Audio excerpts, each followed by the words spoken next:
Today is November 22nd, 2014.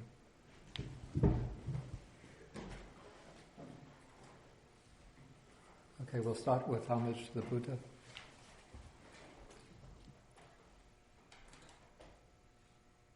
Namo tassa bhagavato arahato Samma Sambuddhassa.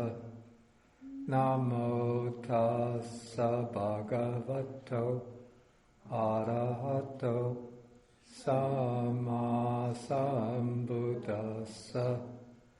Namo tassa bhagavato arahato Samma Sambuddhassa.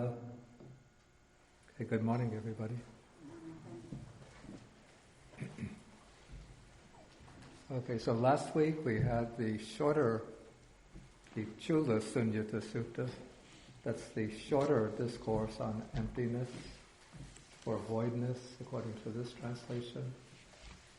And today we take the Mahāsuññata Sutra, that is the greater or longer discourse on voidness, or I prefer emptiness.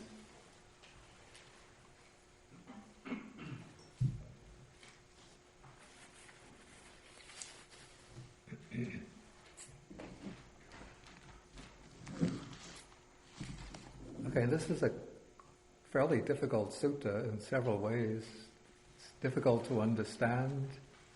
And also I have to say that the image of the Buddha that comes across in this sutta, it's not like the smiling, jolly, jovial, plump, good-natured fellow that one usually thinks of, but he comes across as rather stern and strict and demanding in this sutta.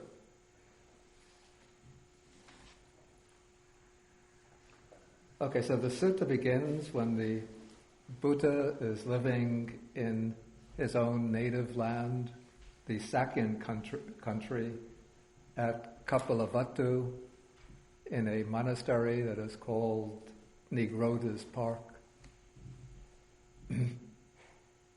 Okay, so the text tells us that in the morning the Blessed One dressed, he took his alms bowl and his outer robe, and he went into Kapilavatthu on alms round. Okay, then when he had wandered for alms in the city, and then returned from his alms round, then after his meal, he went for his daytime abiding to the dwelling of Kala Kamaka, the Sakyan. And according to the commentary,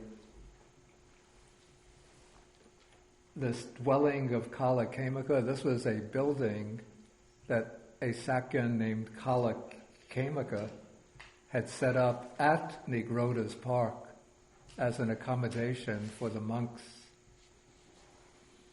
And so the text says that on that occasion there were many resting places prepared in Kala Kamaka, the Sakyan's dwelling.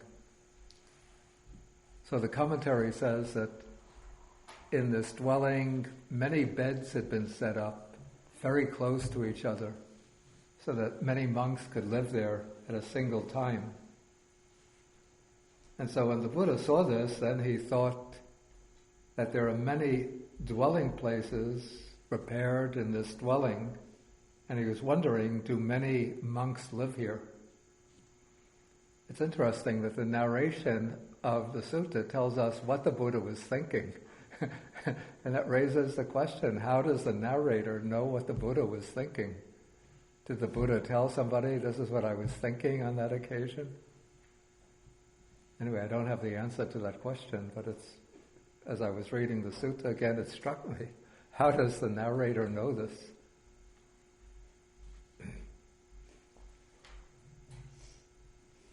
Okay, then the text continues that on that occasion, the Venerable Ananda, along with many other monks, was busy making robes at another dwelling located at that monastery.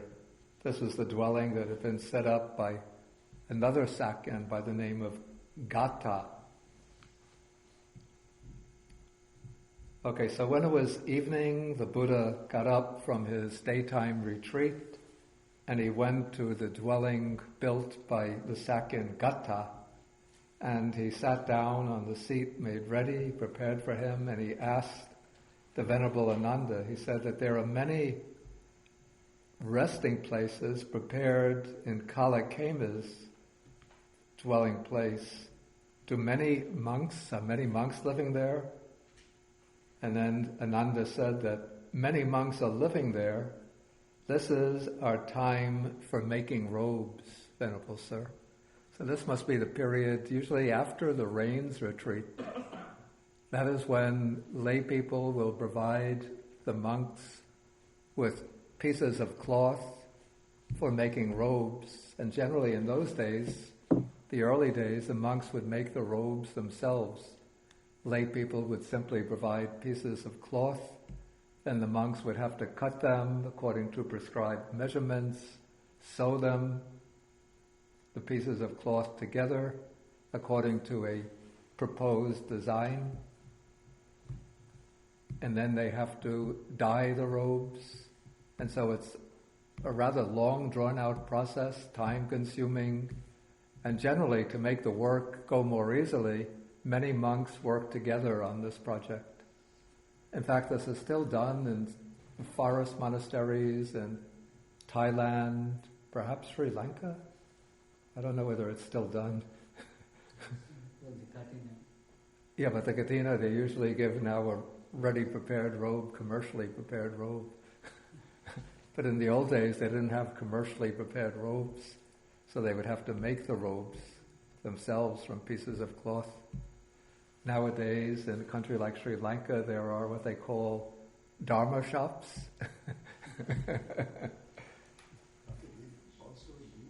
What? Excuse me? In Sri Lanka, the temples here, people sew the robes. Yeah, not the monks. Yeah, he said the people sew the robes, not the monks. But in Thailand, I know that in the forest monasteries, the monks have to learn sewing, and they have to sew their own robes. And Mitarigala, Nisaranavanya. Yeah, so there are places where the monks still sew their own robes. That was the way that was originally laid down in the Vinaya. So the Buddha did allow what they call ready-made robes.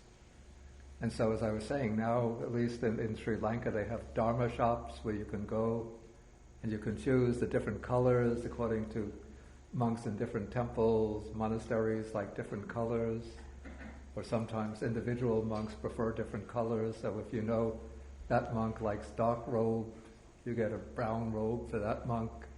If these monks wear the bright orange robes, you get a bright orange robe for those monks.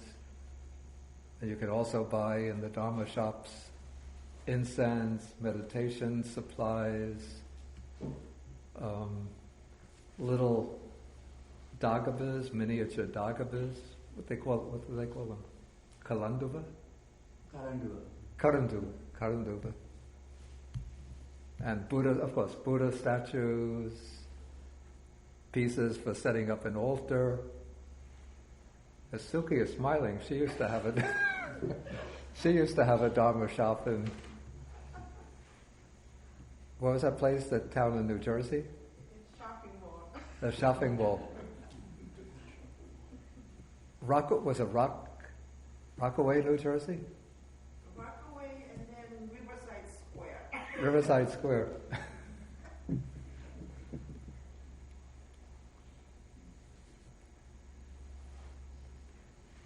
Okay, so at this time the monks have gathered together and they're preparing the robes.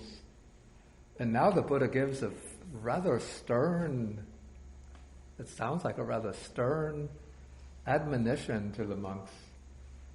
He says, Ananda, a monk, does not shine by delighting in company, by taking delight in company, by devoting himself to delight in company, by delighting in society, by taking delight in society, by rejoicing in society. It seems that what was happening was, at the time, as the monks had gathered together to prepare their robes, naturally, one monk will start talking to the others, bring up some topic of conversation, not relating to the Dharma, maybe just some worldly topic of conversation. Did you hear King Pasenadi has a new concubine? And another monk will say, well, what does the Queen Malika think about that? Oh, she seemed to be very patient, but I think she must have been really upset about that. And another monk says, what does the new concubine look like? Is she beautiful? And then the other monk says, oh man, she's out of this world. Long flowing hair, bright shiny eyes. And another monk says, from where does she come? Oh, she comes from maybe the city of Ayodhya. Oh, what are her relations? Oh, she comes from this family. And then, the conversation goes on and on until they're talking about, maybe there takes place the old Indian wrestling matches. Who's going to be in the wrestling match? Oh, it's going to be Ravindra is going to be wrestling against, what's good, Nihil. So I'm using Sri Lankan names, but they're similar to Indian names. Who do you think is going to win the wrestling match? Oh, I bet, well, they don't have money to bet, but I think Ravi is going to win. No, doesn't stand a chance. Nihil is such a better wrestler than Ravi is. Okay, so then they start engaging in worldly talk like that. This is what I'm speculating.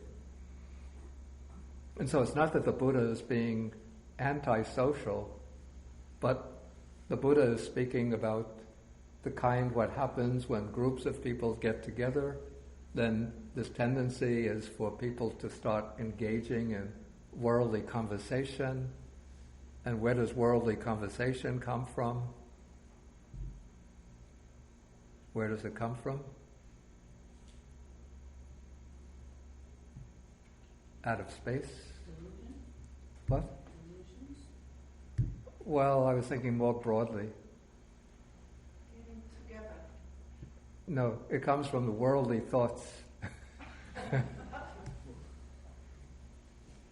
And so, in a way, you could say that the Buddha's way of instruction was built upon, well, the Buddha's way of teaching was built on a tension between two elements.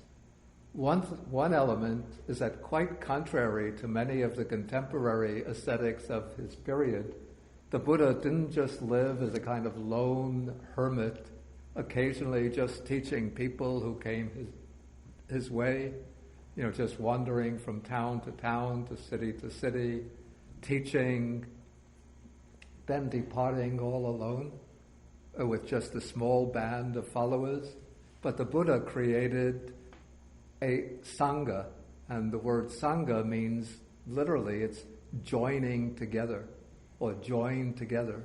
Those who have joined together in order to follow the Buddha. And so the Buddha established a monastic sangha governed by very specific rules and regulations, and he attracted thousands of followers who followed him into the homeless life. And so the Buddha joined them together to create a monastic order, probably along with the Jains, the first monastic order in the world. And it's an order that survived right down to the present day. And then the Buddha, in establishing the monastic order, he emphasized the importance of monks living together in community. And for this, to ensure that the community flourishes, the Buddha laid down certain regulations. For example, that junior monks should stay under the supervision of senior monks.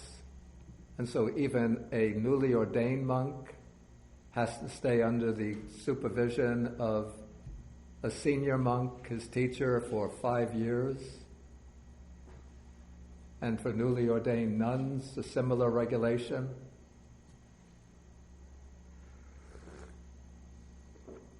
Actually, nuns have 3-year period of apprenticeship, but that's because they have to spend 2 years before they take the ordination.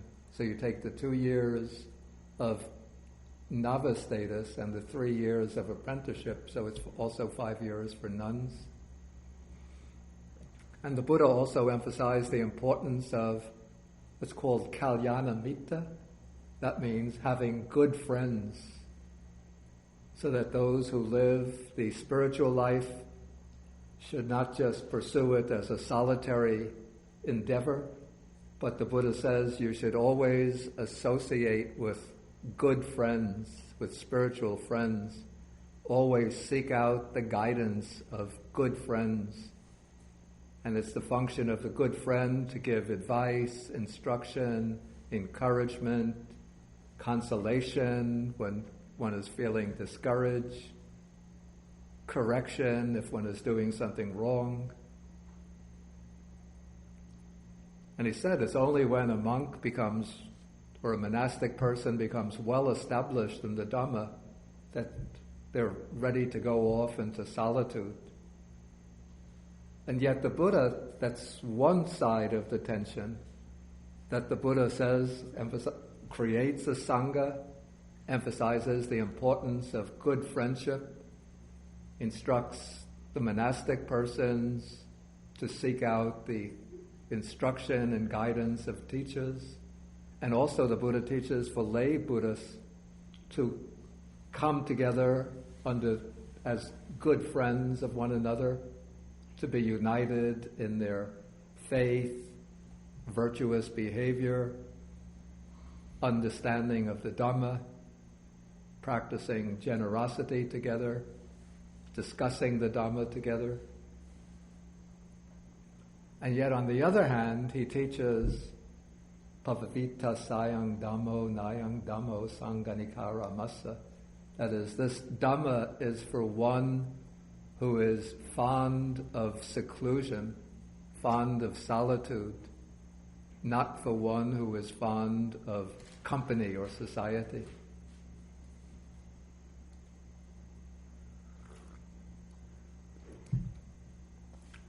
And so, to advance in the practice, the Buddha emphasizes the importance of, sometimes it's called paviveka or viveka.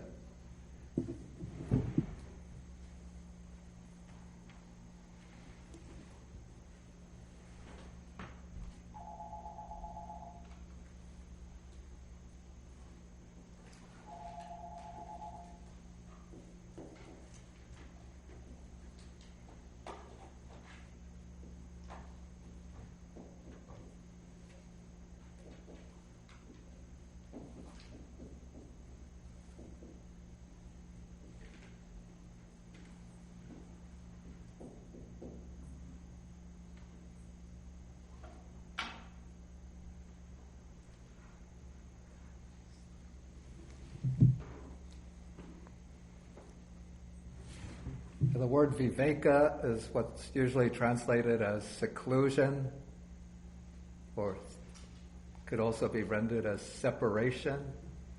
And then it's in the text it's sometimes distinguished as threefold, 3 kinds of seclusion. First is bodily seclusion, or physical seclusion, which means going off into a solitary place, a secluded place, separating oneself from the noise and bustle of society and coming to a quiet, secluded place for practice. Usually in the monasteries they have a meditation hall. This is the monasteries in the West, where many people can practice meditation together. But even if one is sitting on a seat with people sitting to your left and right, in front and behind, but because there's generally a rule of noble silence prevailing, so even if there are other people around, because of the rule of noble silence, you could say that you're practicing kaya viveka by separating from the others. But in many of the monasteries, like in Sri Lanka, the meditation monasteries, even though they might have a central meditation, small meditation hall, but for the monks they have what they call kutis. These are little huts. Actually, some of them are more than huts. They're quite nice structures. Just they could be made out of stone or out of stones, or sometimes made out of wood. And it'll just be one central room with a bed, maybe off to the side, a little room, just enough space for sitting in meditation, and then a walkway, sometimes a covered walkway. And so in a monastery that covers a large area, there'll be kutis spread out over that area, on the hillside, down below. Sometimes they're separated so that you can't even, from one kuti, you can't even see the other kutis.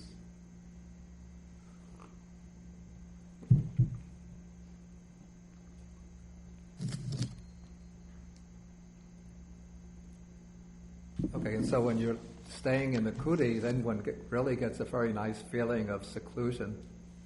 So this is bodily seclusion. And then based on bodily seclusion, one next has to develop what's called citta viveka. That is seclusion of the mind.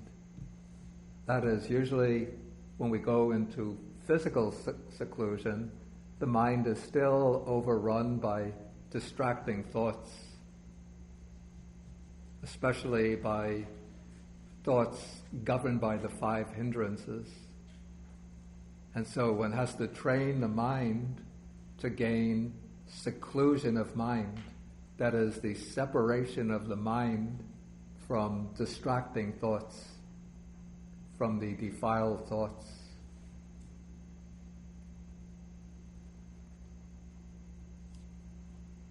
And usually this will mean that, at the higher level, the attainment of the jhanas, or meditative absorptions. And then based on citta viveka, that is seclusion of the mind, then one has to develop or attain upadhi viveka. That means the seclusion, complete seclusion from the mental defilements. It's the ultimate elimination of the mental defilements.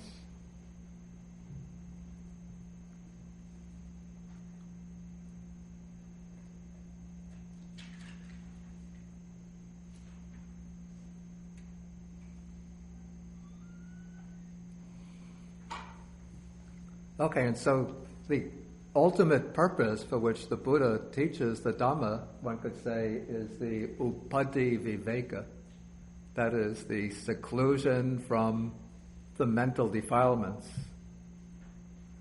And in order to reach this seclusion, one needs seclusion of mind, the separation of the mind, at least temporarily, from being overrun by disturbing and distracting thoughts, from the 5 hindrances. And then for most people to achieve seclusion of mind, it's necessary to go into physical seclusion by going on retreat, by entering into a secluded place and devoting oneself to the practice of meditation. Okay, so So continuing, the Buddha says, indeed, Ananda, it isn't possible that a monk who delights in company, takes delight in company, and devotes himself to delight in company, and so on, will ever obtain at will, without trouble or difficulty, the bliss of renunciation, the bliss of seclusion, the bliss of peace, the bliss of enlightenment. And this, according to the commentary, is referring to the attainment of the jhanas. Even though the jhanas themselves are not really the state of enlightenment, but here they're called the bliss of enlightenment because they give a foretaste of the real bliss of enlightenment.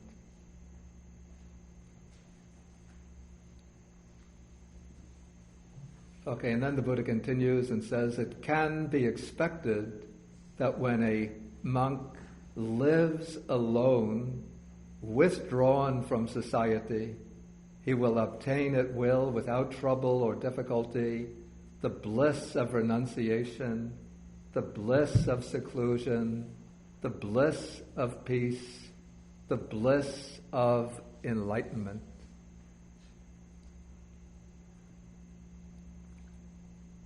Okay, then to underscore the same point, the Buddha now expresses it from a somewhat, or using somewhat different terminology.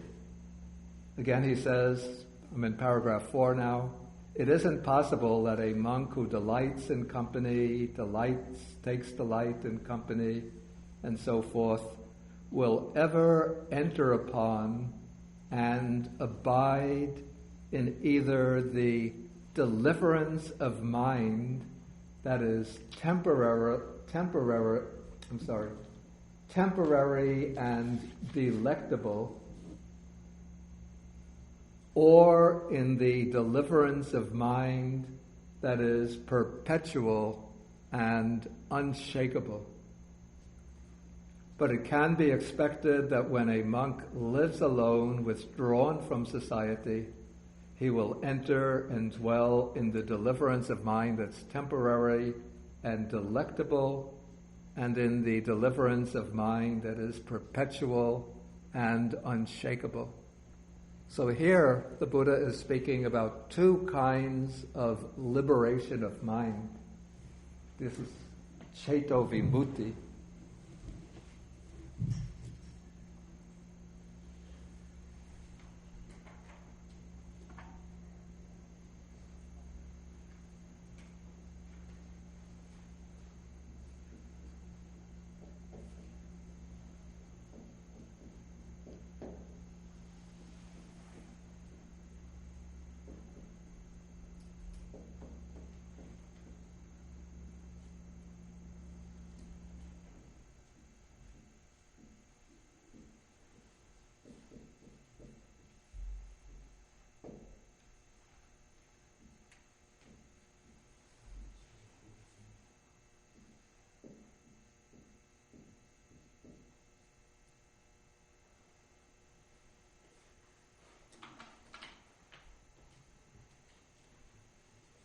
Both terms are based on the word samaya. Samaya means a period of time or an occasion.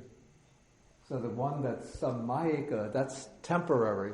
That is, it just lasts for a certain period of time. But it's still called here delectable or desirable because it's blissful and peaceful, serene. And this would be the kind of temporary deliverance of mind that's attained through the meditative absorptions, the jhanas, or the formless attainments.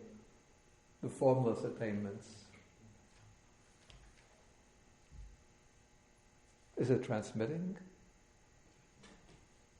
Is it working, the live stream? Yeah, it is working. Oh, it is? It's working, just the sound is in negative.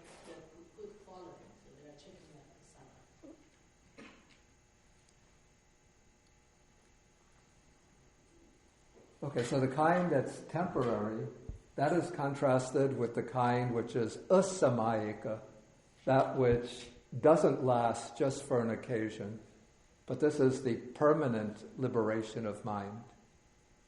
And it's called akuppa, which means unshakable, that it cannot ever be lost.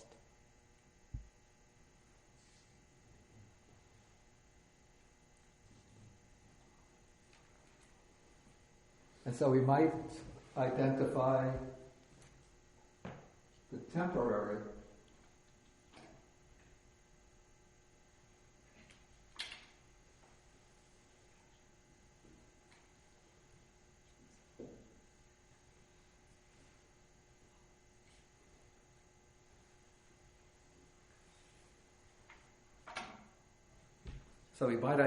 the temporary liberation of mind with seclusion of mind, citta viveka, and the perpetual, unshakable liberation of mind can be identified with seclusion from the defilements, permanent seclusion from the defilements.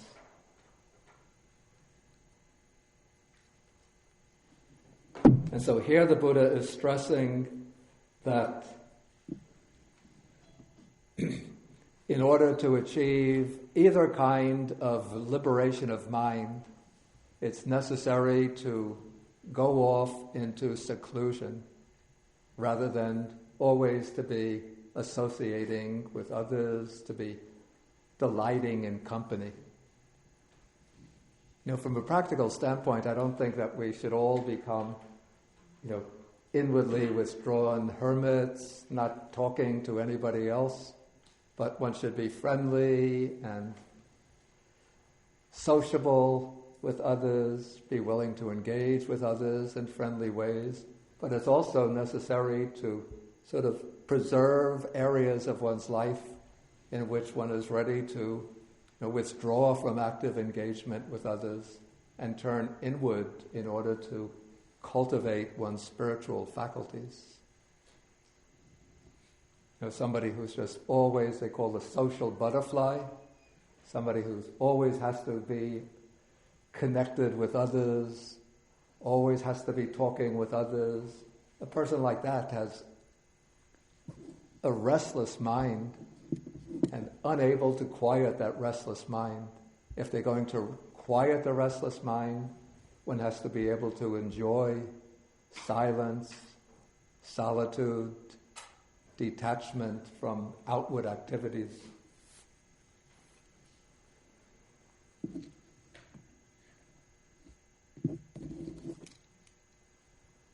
But sometimes one has to deal with people according to their individual, personal idiosyncrasies. Like if there's somebody who's too much withdrawn, person who always stays by themselves, sometimes it's necessary to force that person to associate with others so that they can break down that kind of the barriers that they put up between themselves and others. That's my personal opinion. But somebody who constantly has to be associating with others, that's the kind of person who has to be told to go off into solitude, into seclusion.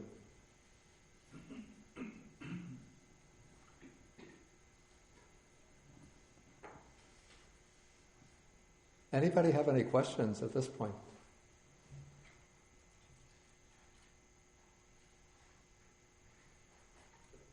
Shall we go on then?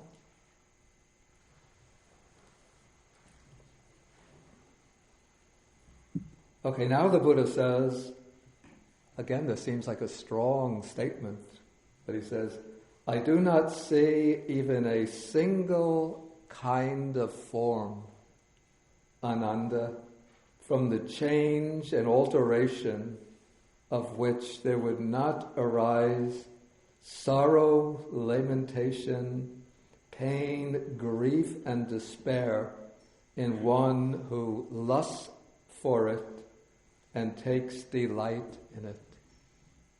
So this is flowing in the same direction as the previous statement, that it's through attraction to form that people, at least that's one of the reasons that people come together and associate.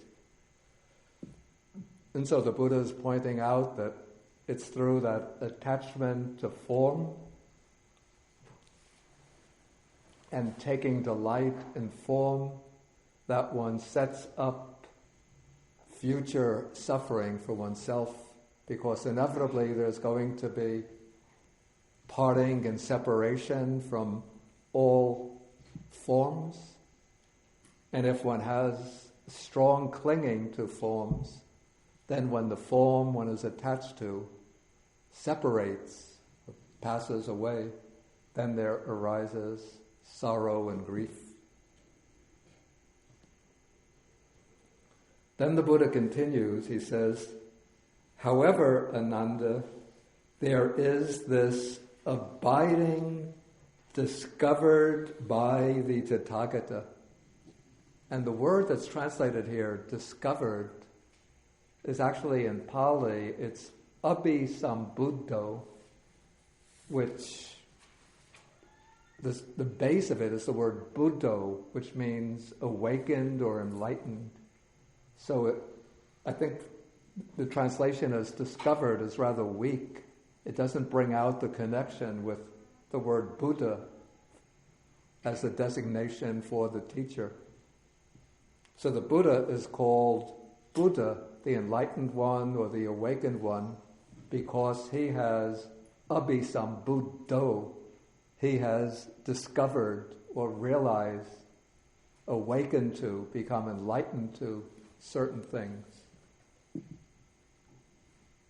And here he's saying that he's become awakened to, or he's become enlightened to, a particular way of dwelling, a particular state. And he describes this state as to enter and abide in voidness, or better, emptiness, internally by giving no attention to all signs. This is a little bit obscure, the expression, all signs.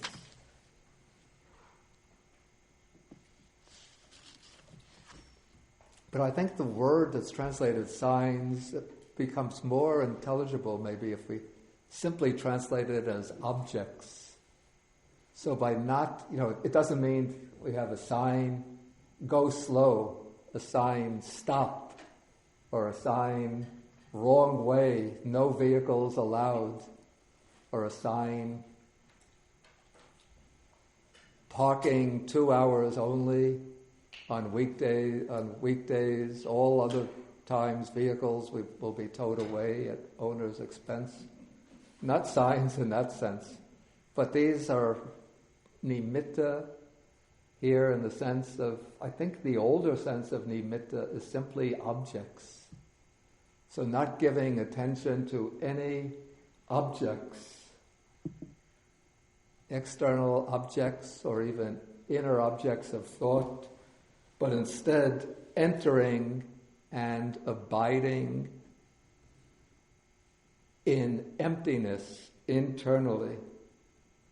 And so then the Buddha goes on and he says that, and according to the commentary, the Buddha introduces this passage because in some of the people that he's speaking to, the thought might come up, the criticism, that here the Buddha is urging the disciples to go into seclusion, not to enjoy company, but they see the Buddha, hundreds of people are coming to listen to his discourses, and sometimes princes are coming to visit him, and merchants are coming to visit him, and Brahmins are coming to visit him, and so he's always surrounded by monks and nuns and lay people and royalty. And so they say that they'll be thinking, why doesn't the Buddha follow his own advice? Why does he tell others to enjoy solitude, but we never see him alone?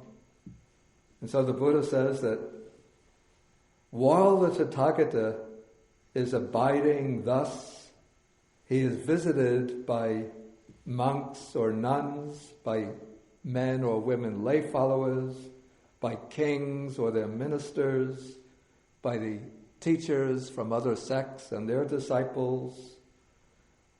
Then, with a mind leaning to seclusion, tending and inclining to seclusion, withdrawn, delighting in renunciation, and altogether finished with things that are the basis for the asavas, that is, for the taints or defilements.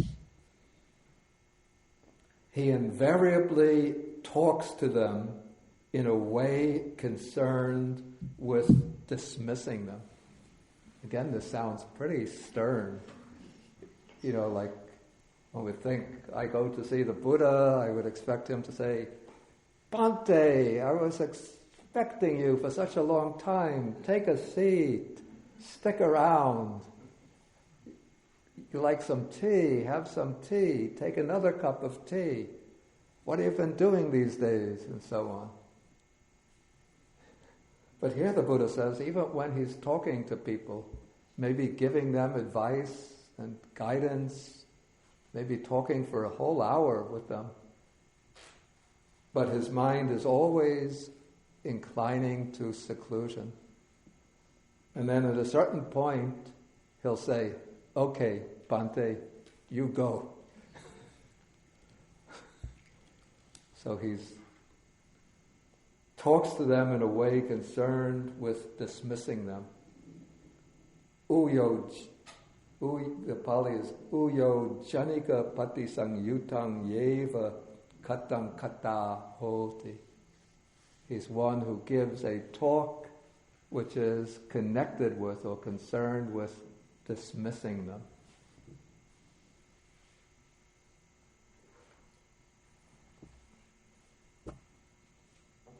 Okay, now the Buddha is going to come to the main topic of the discourse, at least one of the main topics.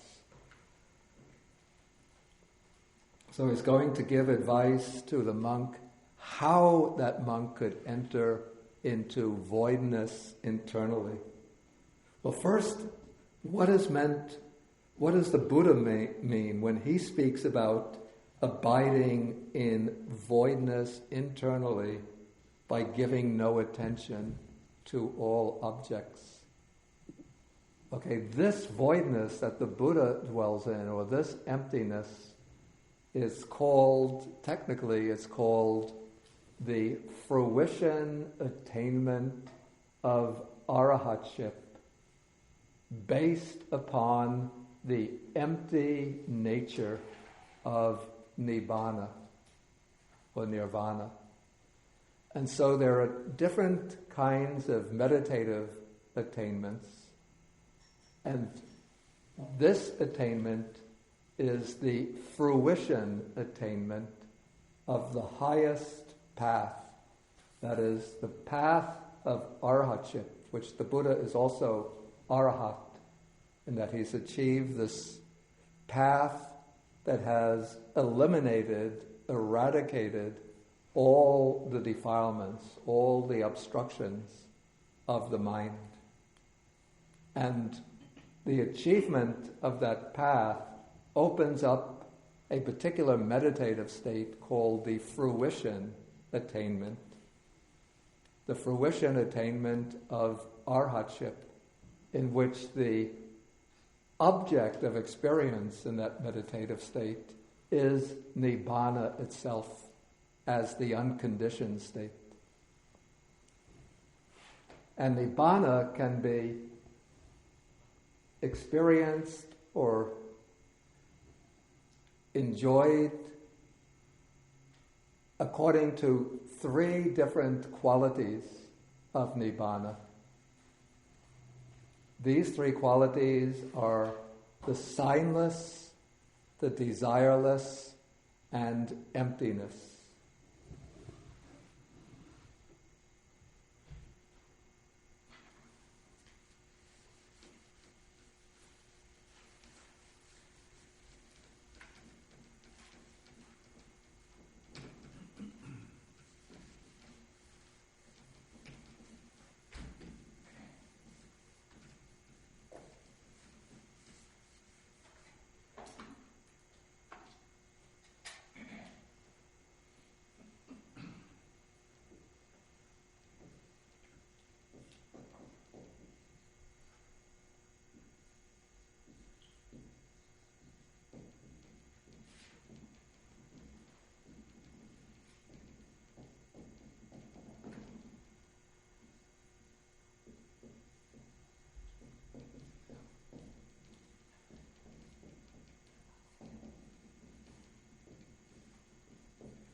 Okay, so these are the three ways in which Nibbana is experienced within this meditative attainment, which is called the fruition attainment of arhatship. So it depends upon the particular approach one takes to entering that meditative attainment. That will determine the particular aspect of Nibbana that the mind will focus upon. It said, this is according to later texts, that if one focuses upon, or if one develops the contemplation of impermanence, then one enters upon the fruition attainment, taking Nibbana as the signless. If one enters the attainment through contemplating dukkha, suffering, or the unsatisfactory nature of things, then one enters the fruition attainment, focusing upon Nibbana as the desireless. And if one enters the attainment by contemplating the non-self nature, the selfless nature of phenomena, then one enters the experience, one enters the attainment, focusing upon Nibbana in its aspect of emptiness or voidness.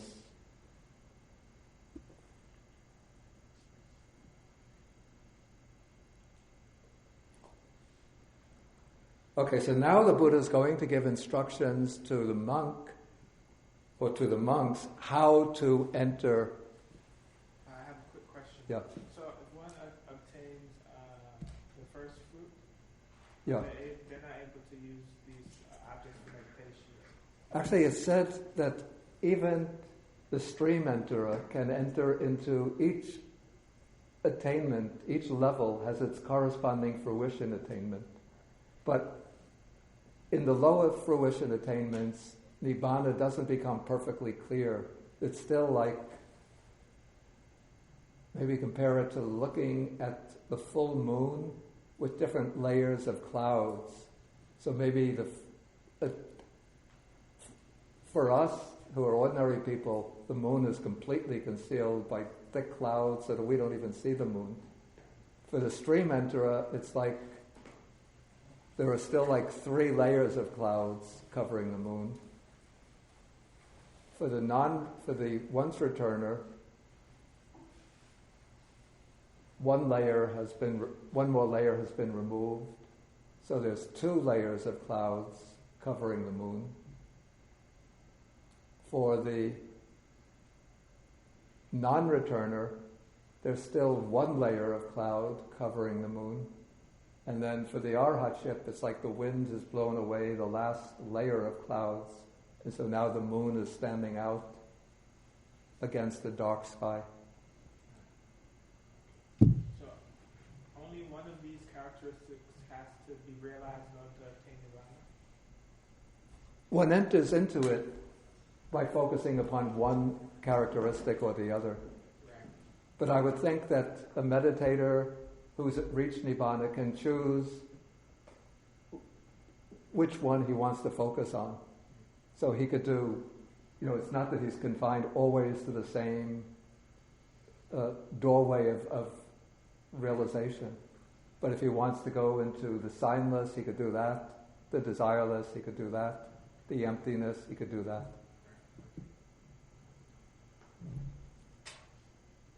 Okay, so now the Buddha continues with the direct instructions. Now he's giving the direct instructions. So he says, if a monk should wish, may I enter and abide in voidness or emptiness internally, he should steady his mind internally, quiet it, that is, settle it down, bring it to singleness, or unify it, and concentrate it or collect it. So here the Buddha is emphasizing like the first step to entering into emptiness is to develop strong samadhi, concentration. And so this is done through this process. We have 4 words here which seem to be moving to stronger, each word seems to be stronger than the previous one. So first one has to steady the mind,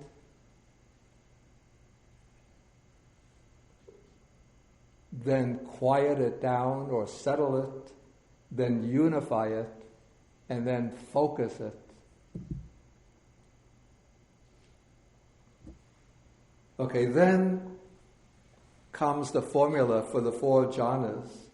So, secluded from sensual pleasures, from unwholesome states, he enters and dwells in the 1st, 2nd, 3rd, and 4th jhana.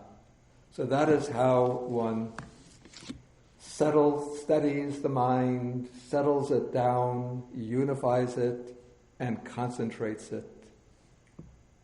Then he gives attention to voidness internally.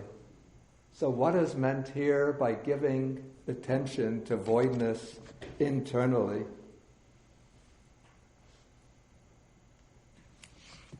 Okay, the sutta itself, this is a little puzzling and problematic.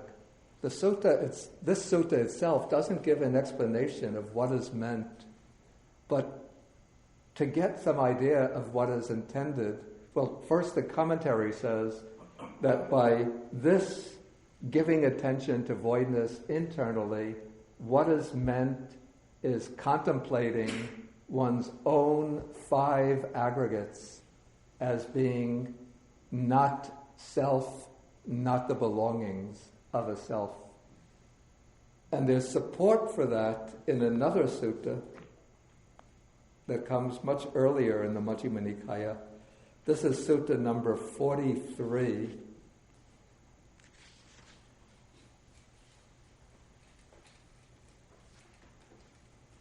On page 394.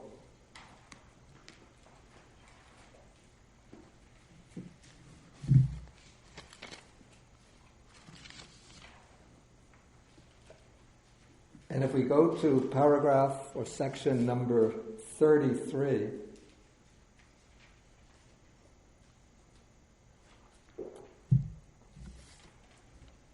this is a discussion between the Venerable Sariputta and his friend, I think it could be his cousin or his uncle, the monk named Mahākotita. And they raise the question, what is the deliverance of mind or liberation of mind through voidness or emptiness?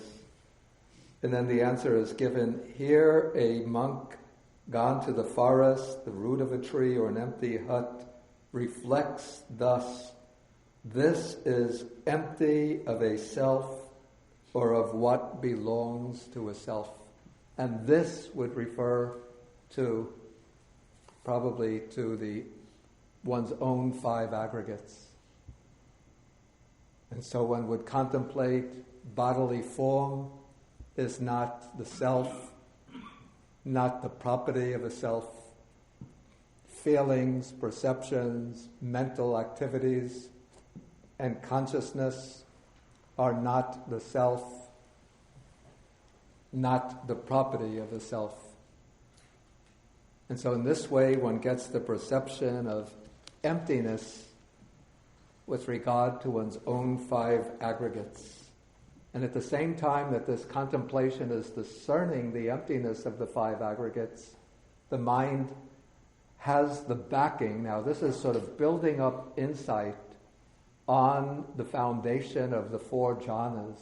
So the mind is very calm, very peaceful, very settled, focused, strongly concentrated. And so the insight into the selfless nature of the aggregates, coupled with that peacefulness and focus of the mind through the jhanas, generates a very powerful experience of inward emptiness.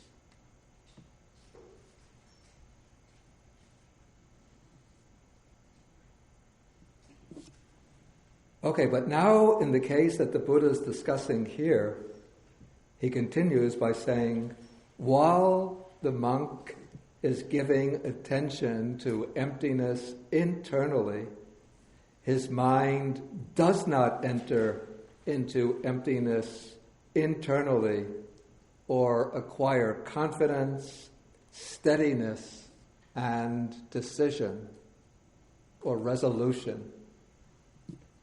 Okay, when that is so, he understands thus: while I am giving attention to emptiness internally, my mind does not enter into emptiness internally or acquire confidence, steadiness, and resolution.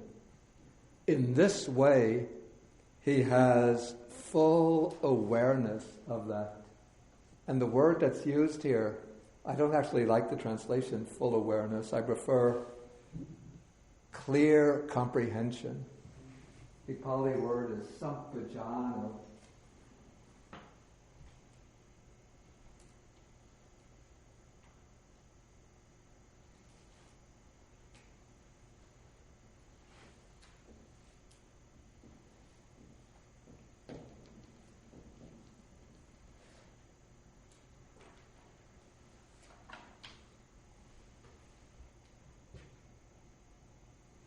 So it's a clear knowledge, clear understanding, clear comprehension, clear awareness that his mind is not able to enter into emptiness. And this is very important because even if one can't enter into it, at least one has the clear recognition that one hasn't entered into it. And we'll see that this theme of clear comprehension is repeated again and again throughout this discourse.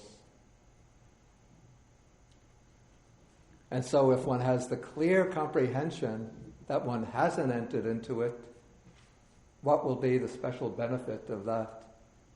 What kind of benefits come from this clear comprehension? Freedom from delusion. Yeah, that's a very important. Of course, it's very easy. Well, maybe not so easy, but it often happens. Sometimes, I've seen people, they just sit and do a little meditation, then they'll come out and say, oh, that dwelling in emptiness was so peaceful, so blissful. And after a while, one gets a sense of where a person's head is at, as we use that expression. And you can see that the person is just sort of being boastful and self-deluded, overestimating their capacities. Okay, so one benefit is that it helps one to avoid delusions about one's attainment, one's experience. Just if the mind gets a little peaceful when one is doing meditation, don't immediately jump to the conclusion, oh, I've attained the inner dwelling in voidness. I must be close to Buddhahood. And what is the other benefit? Related benefit?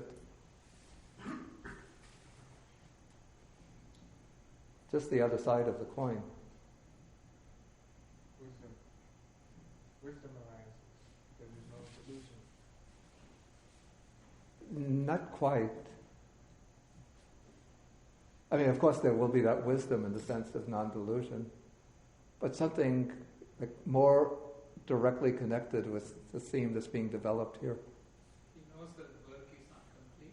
Yeah, he knows that there's more work to be done to enter into voidness internally. So he knows that he has to make a further effort.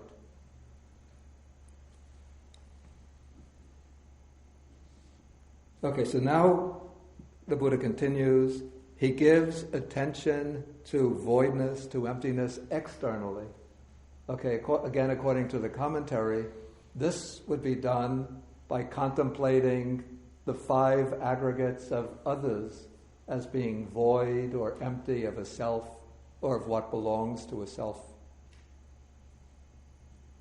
Though I would give it even a wider interpretation, not only the 5 aggregates of other people, but everything external to oneself as being empty of a self or anything belonging to a self.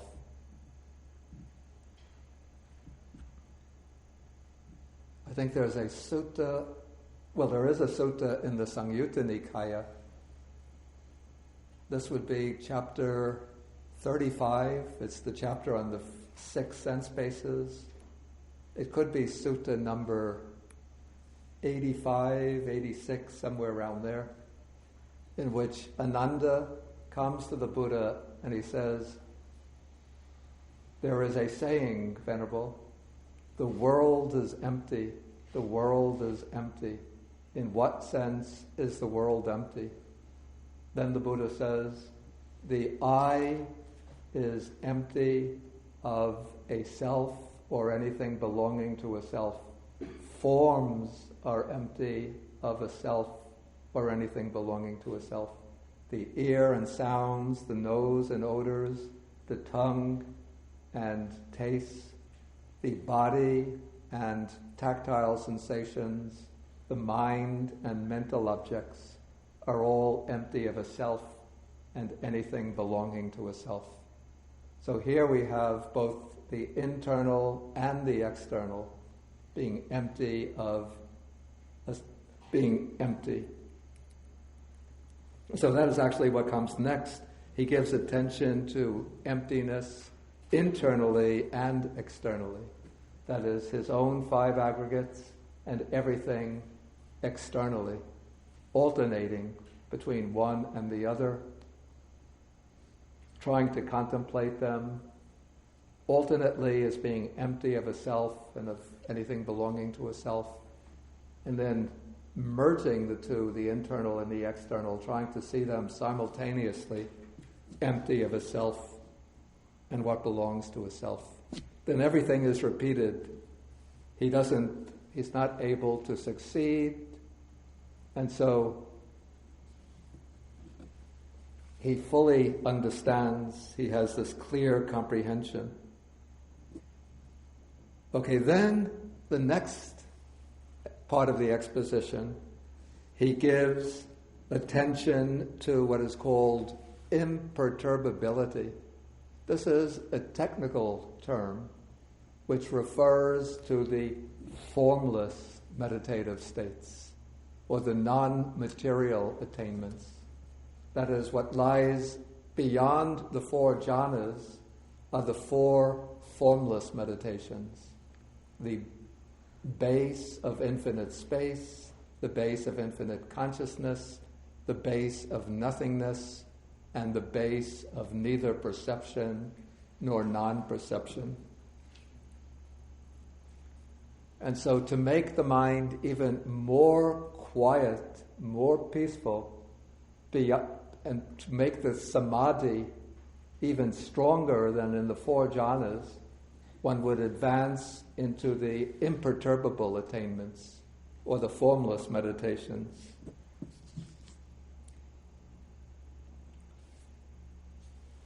Okay, and so here the same procedure is described.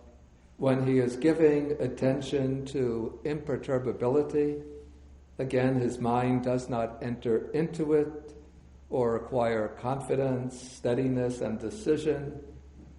Okay, when that is so, he understands this. He understands that he's not able to enter it. And in this way, he has full understanding or full awareness of that, or clear comprehension.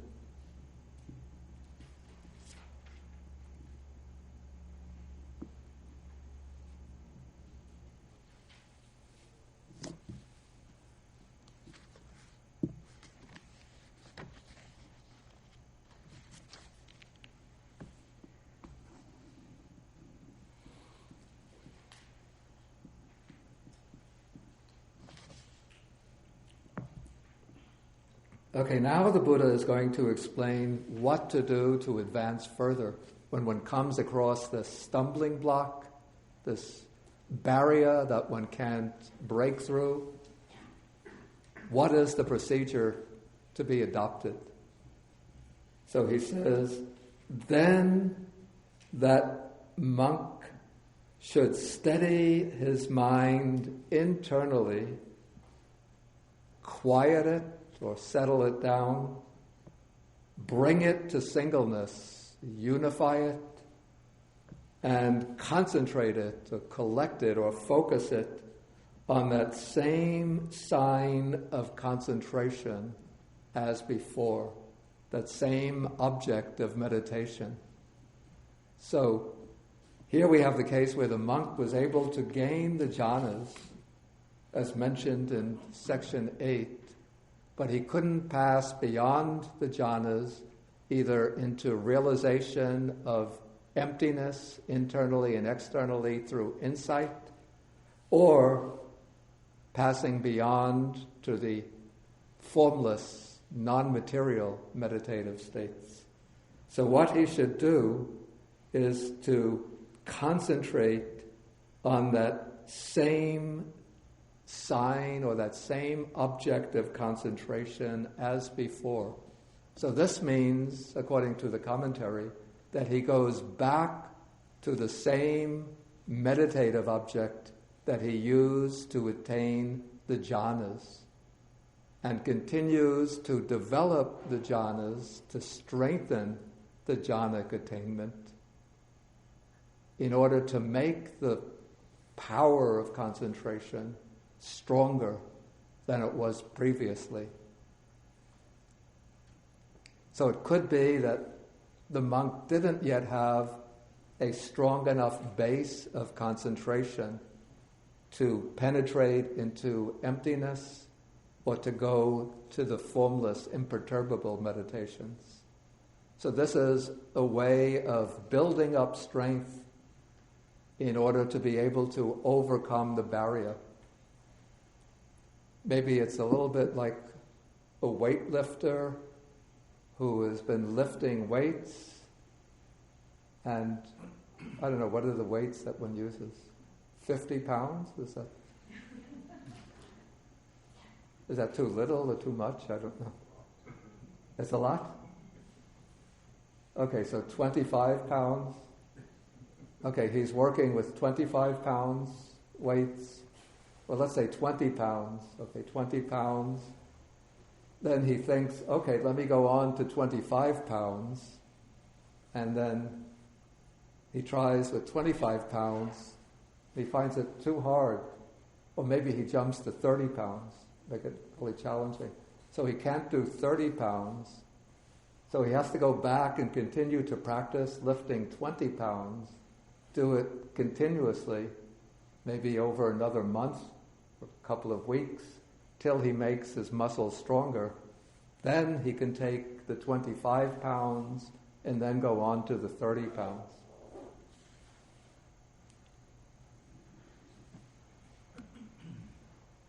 Or it's like somebody is a musician and maybe he's practicing scales and very simple little sonatas by, maybe early sonatas by Mozart. Then he thinks that he'll do maybe a sonata by Beethoven, and it's too difficult. He can't succeed on it because too many note changes.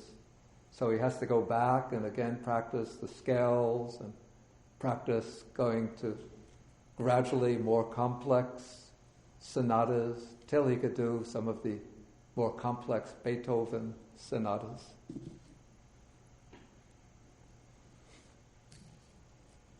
Or somebody is studying Pali and they begin with simple little suttas from Anguttara Nikaya, and then they think that they can take up the Visuddhimagga and read the Visuddhimagga, but it's too difficult. And so what you have to do is to build up, by reading many more suttas and going from the Anguttara Nikaya, which has a lot of short, simple suttas, to longer narrative suttas like in the Majjhima Nikaya. And then later one can read the Visuddhimagga. And so one has to build up the strength gradually through going back, the Buddha says, to that same object of concentration as before. Okay, then after he's built up the meditative strength, Then he gives attention to voidness internally, that is, by contemplating the personal 5 aggregates as being not self, not the belongings of a self.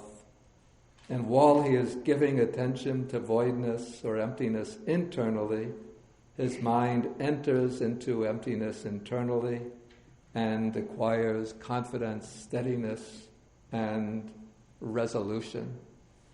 So this is success. Okay, so when he achieves this success, then he understands what's happened, and again, you see, he has full awareness or clear comprehension of that. So now that he's succeeded, he knows that he's succeeded. Then he gives attention to emptiness externally by contemplating the aggregates of others or all external objects, forms, sounds, odors, everything external, as being not the self, not the belongings of a self. And then he gives attention to emptiness both internally and externally, first alternating between one and the other quickly, and then bringing them together so that one can get the internal and external emptiness simultaneously.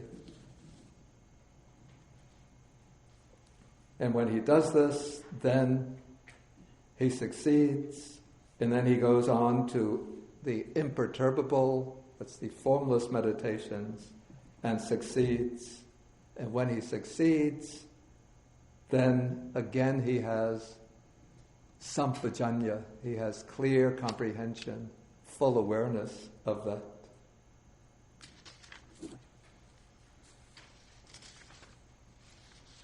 Okay, now we'll take some questions. Barbara? Could you clarify, I think I know it, but I don't know it clearly, the difference between paying attention to and the mind entering any of these things? Paying attention to what's called the sign of concentration? Well, yeah, we'll take that. But what's the difference between paying attention to the object of... Oh, I see. Giving attention to void. It's a whole list of you give attention to, but the mind doesn't enter, and then now we're paying attention to that's a good question. So what's the difference? The difference between paying attention or giving attention to emptiness internally and then entering into... Yes. Okay, giving attention to emptiness internally would be contemplating one's aggregates, one's 5 aggregates, as being not the self, not the belongings of a self.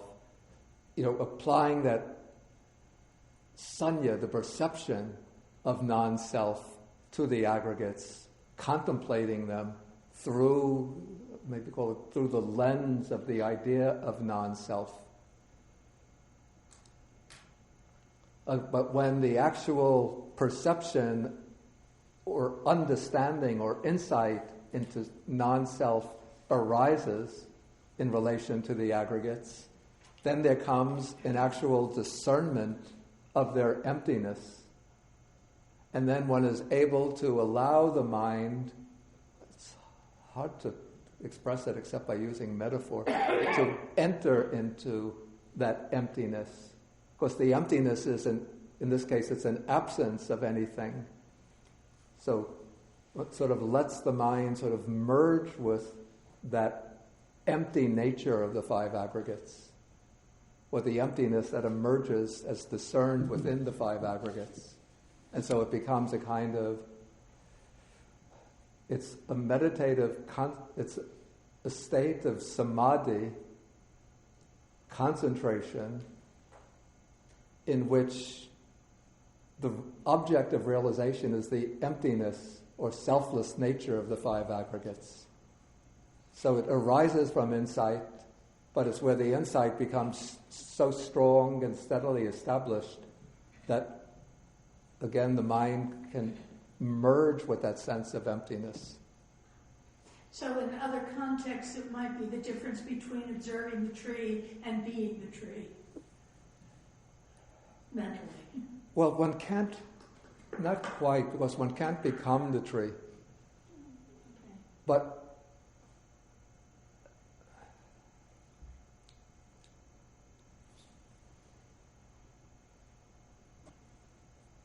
let me say, use a different analogy.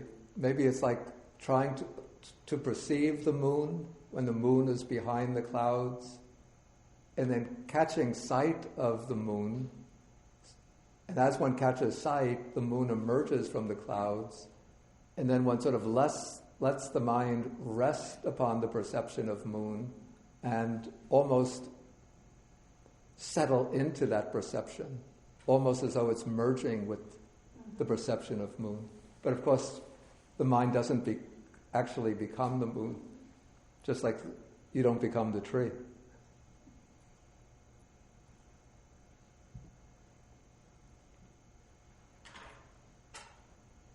Okay, Suki and David, did you have your hand?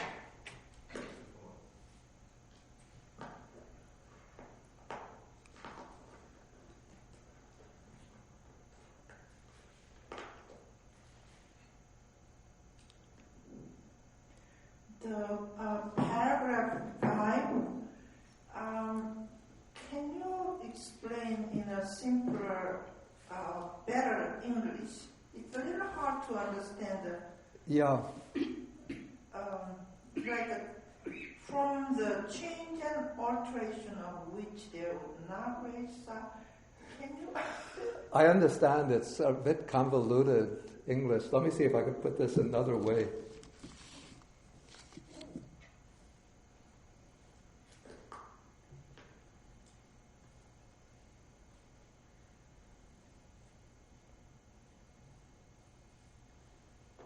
I would put it this way. If one lusts after and takes delight in any form,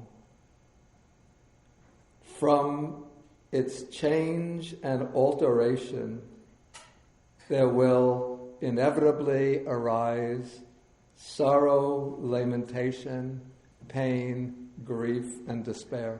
Does that make it clearer?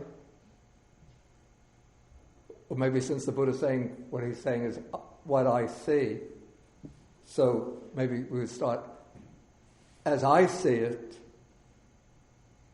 if one lusts after and takes delight in any single form, with its change and alteration, there will inevitably arise sorrow, lamentation, pain, grief, and despair. That makes it clearer?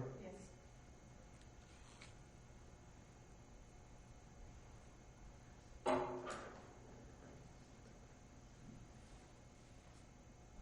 Any further questions? Okay, then we'll break now for lunch, and we'll come back at 12:30 for discussion, question and answer and discussion. Next week, we don't have a class because it's the Thanksgiving period and there's the meditation retreat here. If anybody wants to attend and you haven't registered, you can register at the office up the hill. The next class will be the following Friday, I believe. I'm sorry. Thank you. The following Saturday, that will be December 6th.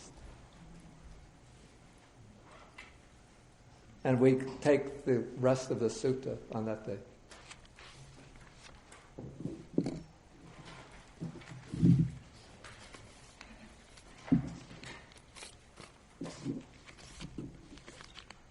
Okay, so we end with the sharing of the merits.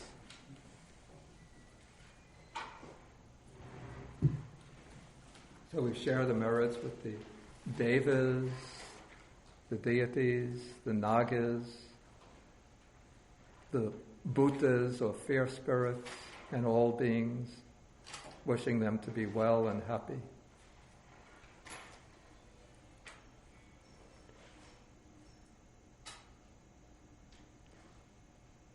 Akasata Chabhumata Deva Naga Mahitika Punyantang Anumoditva Chirang Rakantu Sasanam Akasata Chabhumata Deva Naga Mahitika Punyantang Anumoditva Chirang Rakantu Desanam Akasata Chabhumata Deva Naga Mahitika Punyantang Anumoditva Chirang Rakantu Mang Param Etavatacham Hehi Sampadang Punya Sampadang Sabbe Devanumodantu Sabba Sampati Siddhya Etavatacham Hehi Sampadang Punya Sampadang Sabbe Bhutanumodantu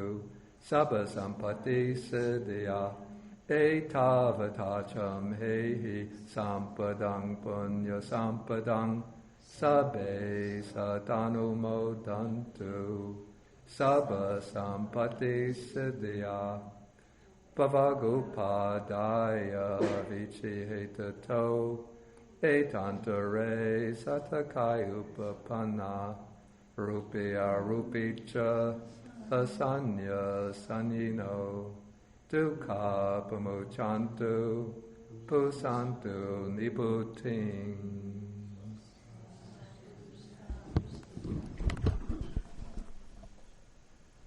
Okay, then we end with 3 half bows to the Buddha.